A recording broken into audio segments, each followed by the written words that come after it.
하나님 말씀 사무엘하 9장 5절에서 13절까지의 말씀입니다. 사무엘하 9장 5절에서 13절입니다.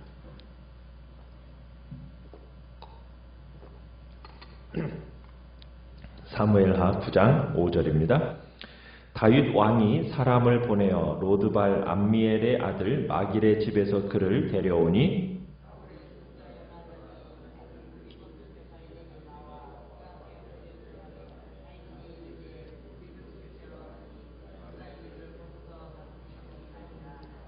다윗이 그에게 이르되 무서워하지 말라. 내가 반드시 내 아버지 요나단으로 말미암아 내게 은총을 베풀리라. 내가 내 할아버지 사울의 모든 밭을 다 내게 도로 주겠고 또 너는 항상 내 상에서 떡을 먹을지니라 하니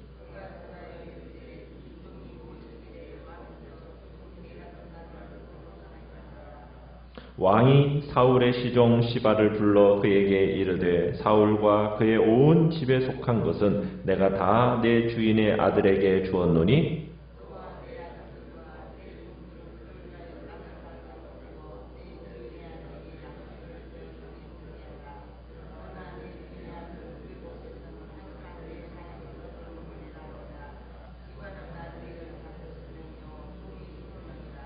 시바가 왕께 아뢰되 내 주 왕께서 모든 일을 종에게 명령하신 대로 종이 준행하겠나이다 하니라. 무비보셋은 왕자 중 하나처럼 왕의 상에서 먹으니라.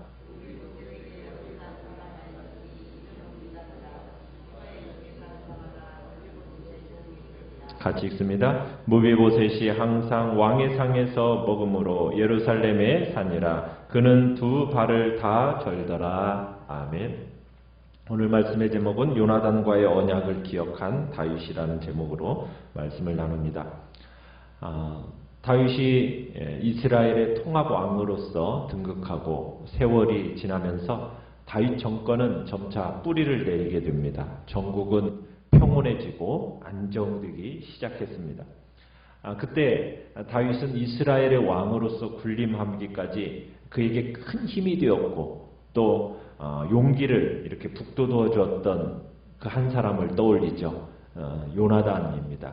그 요나단의 은총을 떠올린 겁니다. 요나단과의 그 언약을 기억한 다윗이 그의 집안에 사랑을 베풀고자 했던 거죠. 수소문 끝에 시바라는 사울의 집안의 종을 만나게 됩니다. 시바는 또 한 사람을 소개합니다. 바로 사울의 집에 남은 자 한 사람. 그 사람은 다름 아닌 요나단의 아들 무비보셋입니다. 그 무비보셋이 이제 소개되어지고 다윗과 이제 무비보셋의 만남이 이루어지게 되는 겁니다. 참 요나단은 다윗을 도와서 사울이 그렇게 다윗을 죽이려고 하는 음모로 이렇게 음모가 있을 때 참 다윗으로 하여금 피하게 해주었던 사람이 요나단이지 않습니까? 다윗은 어떤 일이 있어도 그 요나단과의 의리를 지키겠다고 그리고 요나단의 그 자손들에게 사랑을 베풀겠다라는 그런 엄숙한 다짐을 했었어요. 다윗과 요나단이 마지막으로 만났을 때도 그들이 서로 언약을 맺었는데 그 언약의 내용이 무엇입니까? 그들의 사랑을 자손들에게까지 이어지게 하자라는 그 언약을 맺었었죠. 그래서 여호와께서 영원히 너와 나 사이에 계시고 내 자손과 내 자손 사이에 계시리라 하면서 서로 자손에 이르기까지의 그런 언약을 다윗과 요나단이 맺었던 겁니다. 자, 그런데 이제 그 다윗 앞에 요나단의 자손이 오게 된 겁니다. 무비보셋은 이 사실을 알았겠습니까? 몰랐겠습니까? 몰랐겠죠. 그렇지만 무비보셋은 다윗이 그날 약속하고 언약했던 그 바로 사랑의 대상이었던 겁니다. 요나단에게서 그토록 아름답고 굳건한 사랑을 받았던 다윗이 이제 그 사랑을 누구에게? 요나단의 아들 무비보셋에게 이제 베푸는 겁니다. 참 무비보셋은 참 기구한 인생을 살았어요. 어떻게 보면은 무비보셋이 5살이었을 때 기브아에 있는 사울의 궁전에 끔찍한 소식이 들려왔었죠. 그것은 사울왕과 요나단 왕자가 길보아 산에서 블레셋 사람들의 손에 의해서 죽었다는 그런 소식이었습니다. 그 소식과 함께 궁전은 온통 이제 공포에 휩싸이게 됩니다. 그래서 하인들은 어떤 게냐, 모두 살기 위해서 다 도망을 쳤어요. 그때 무비보셋의 이 유모가 당시 5살이었던 이 아기를 무비보셋을 업고 허겁지겁 달려가다가 그만 발을 헛디디는 바람에 넘어지고 맙니다. 그 넘어지는 와중에 어떤 일이 벌어지게 됩니까? 이 무비보셋의 발목이 부러지는 사건이 일어나게 되는 거예요. 그래서 그때 이 무비보셋의 양쪽 발목이 다 부러져 버립니다. 하인은 이 무비보셋을 발목이 부러진 채 이제 안고서는 요단강 동쪽 계곡에 위치해 있는 이 로드발이라는 작은 마을을 향해서 황급히 도망을 쳤고, 이 일로 인해서 무비보셋의 이 발목 뼈가 제대로 아물지를 않았어요. 그러면서 이제 무비보셋이 제대로 걷지 못하는 불구가 되어버린 겁니다. 무비보셋은 이 로드발이라는 마을에 숨어서 절름발이로서 자라나게 됩니다. 그때 무비보셋이 왕족이라는 신분을 숨겼죠. 그래서 왕족의 특권도 제대로 누리지 못한 채 성장을 하게 된 겁니다. 그러니까 무비보셋은 로드발에서 자라면서 유모로부터 이런저런 얘기를 많이 들었지 않겠습니까? 유모의 이야기를 들은 이 무비보셋에게 어떻게 보면은 그 이야기들은 깊은 피해의식을 심어주었었던 것 같아요. 그 모든 이야기에서 이 모든 불행의 장본인이 누구라고 얘기했을 것 같아요? 다윗이 바로 이 모든 자신의 불행의 장본인이었다라고 들었을 겁니다. 무비보셋의 아버지 요나단이나 할아버지 사울이 블레셋 사람들에게 죽임을 당한 것조차도 어떻게 보면은 다윗 때문이었다라고 생각하게 되었을 거예요. 그러니까 무비보셋 같은 경우는 무슨 마음이었겠어요? 다윗만 없었더라면 이런 사고도 없었을 것이고, 그럼 내가 이렇게 불구자로서 두 발이 절름발이로서 이렇게 내가 살아가지도 않았을 거고, 아마 내가 참 왕자로서 왕의 위치를 갈 수 있는 그런 위치를 내가 가지게 되지 않았겠나. 아마 이제 그런 마음이 있었겠죠. 평생 불구자로 살아간다라는 그 마음에 누가 원망스러웠겠어요? 다윗이 한없이 원망스러웠을 것이고, 5살 때부터 다윗은 항상 자기의 마음속에 모든 이야기의 악당으로서 등장하면서 살아왔을 겁니다. 그러면서 다윗에 대한 그 마음속에 쓴뿌리와 그 쓰라림을 키워갔던 거겠죠. 그런데 어느 날 낯선 사람들이 무비보셋을 찾아서 이 로드마을이라는 마을에 찾아온 거예요. 그리고는 무비보셋을 만나서 이제 이 무비보셋을 어디로 데려가는 겁니까? 예루살렘에 지금 다윗 왕에게로 데리고 가는 거예요. 다윗 왕이 찾는다고 전해주면서 다윗 왕 앞에 출두하라는 명령이 내려진 겁니다. 그 말을 딱 들었을 때 무비보셋의 마음이 어땠겠어요? 공포에 사로잡히지 않았겠습니까? 왜요?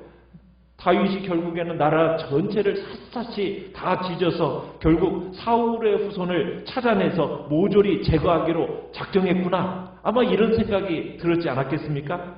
그래서 무비보셋은 당나귀를 타고 이제 예루살렘으로 인도되어 가겠죠. 한 걸음 한 걸음 예루살렘으로 가까워질 때마다 무비보셋의 마음은 어땠겠어요? 이제 자기는 죽었구나 하는 어떤 닥쳐올 운명에 아마 몸을 떨었겠죠.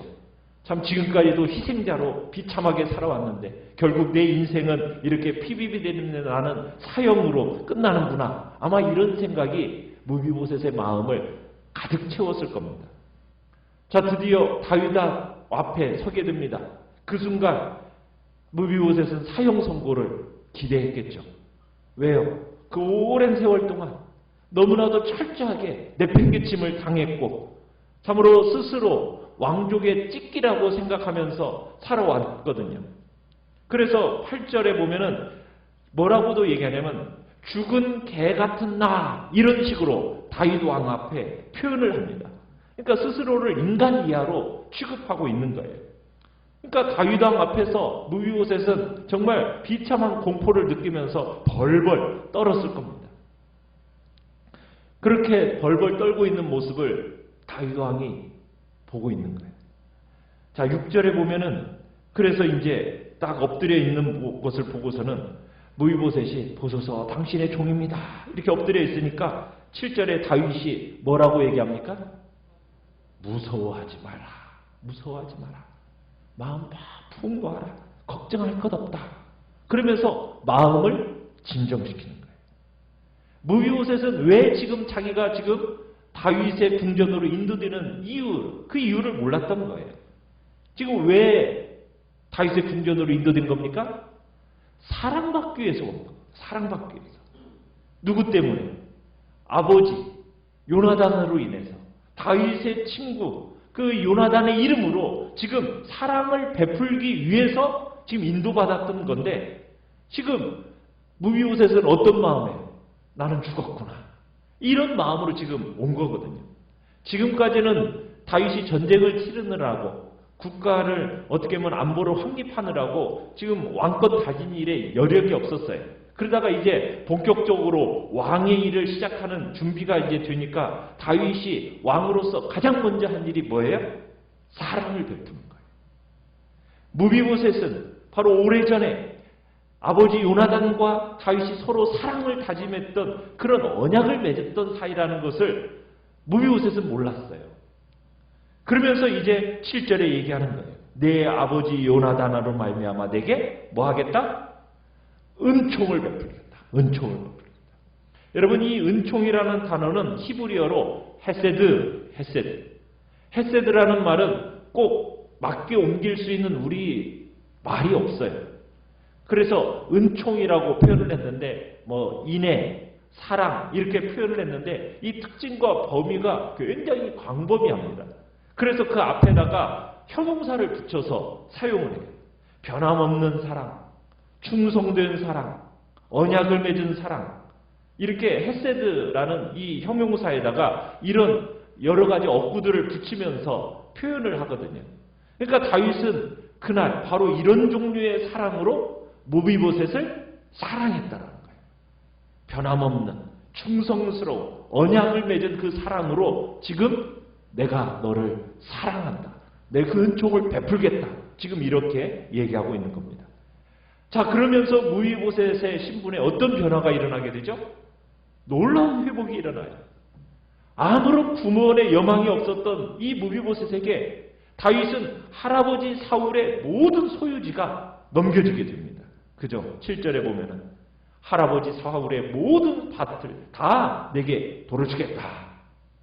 다윗이 은총을 베풀겠다. 사랑이라는 이 말 속에 그냥 사랑한다라는 말만 하는 게 아니라 혀로만 사랑하는 게 아니라 행함과 진실함으로 그 사랑이 내용물이 그 속에 이제 함께 들어가서 무비보셋에게 전달이 되어지는 겁니다. 무비보셋은 불구자예요.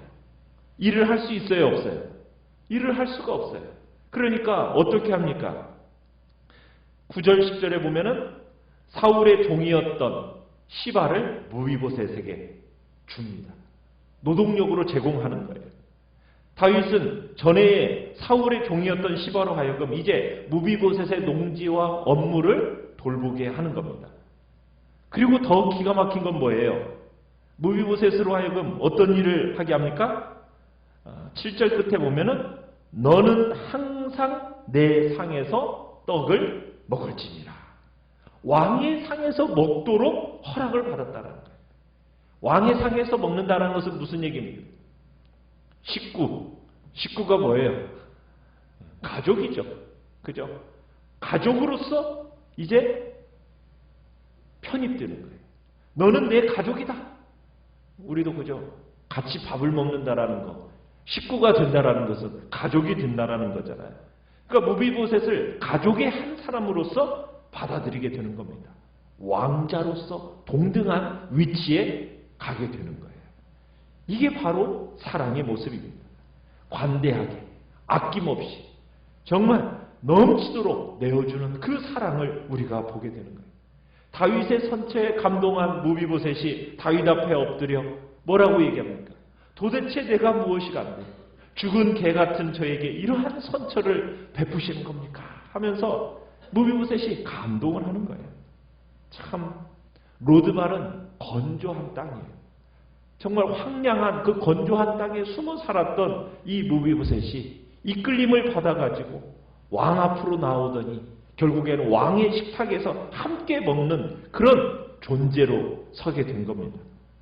다윗은 도저히 왕의 식탁에 앉아서 먹을 수 없는 사람을 자기 옆에 딱 두는 그런 자비를 베풀고 있는 거죠. 참 이 모습을 보면 바로 우리가 받은 구원이 그런 구원인 거죠. 하나님을 향해서 연약한 자, 정말 하나님을 향해 기쁘게 할 수도 없는 정말 쓸데없는 우리, 거기다가 하나님과 닮은 것이라고는 전혀 없는 경건치 못한 자, 도리어 그 마음에 가슴에 못 박았던 죄인이요 대적했던 원수였던 우리들을 하나님께서는 자신의 아들을 주심으로, 내어주심으로 사랑하셔서 우리를 하나님의 자녀, 그리스도의 신부로 삼았다라는 것. 바로 이 구원의 그림이 바로 이 다윗과 무비보셋의 관계 속에서 담겨 있는 것입니다. 다윗은 자신을 구원하신 그 하나님의 사랑을 가지고 무비보셋을 대했던 거예요. 요나단에 대한 그 사랑, 그 언약이 기초가 되어져 가지고 지금 무비보셋을 완전하게 회복시켜주고 있는 겁니다. 언약 속에서 싹 틔워졌던 그 사랑이 오랫동안 잃어버려졌던 그 상속자를 찾아내어서 몰수된 그 토지를 다 되찾아주고 매일같이 왕의 식탁에 앉아서 함께 먹는 그런 원숙한 사랑으로 지금 다윗이 이 성장해 가고 있음을 보여주는 거죠. 하나님은 우리에게 성실하신 분이십니다. 하나님, 그분의 성품은 성실입니다.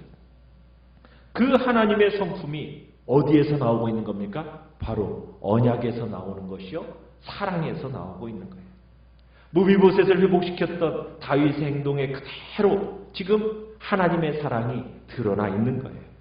그러니까 다윗은 지금 하나님의 신실한 종으로서 그 하나님을 닮아가는 삶을 살아갔던 사람이 바로 다윗이라는 것을 우리에게 보여주고 있는 것입니다. 오늘 우리에게 있어서도 다윗이 주의 사랑을 느끼면서 그 사랑을 정말 원수의 어떤 그 자녀 무비보셋에게 베풀어줬던 것처럼 오늘도 우리들에게 주님은 그 사랑이 흘러가기를 기대하고 계시는 겁니다. 새 계명을 너희에게 주노니 서로 사랑하라.